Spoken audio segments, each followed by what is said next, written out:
Alright guys, so this is a Samsung. That is the main board.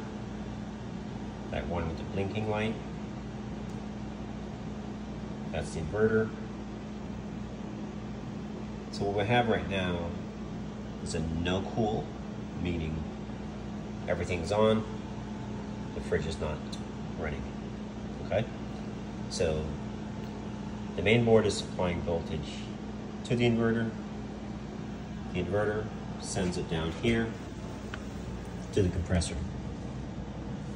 Fans are running, compressor is not. That light should be solid. Blinking indicates a problem with the inverter, or it could be the compressor not responding to the inverter. Normally, it is the inverter. This is what it looks like.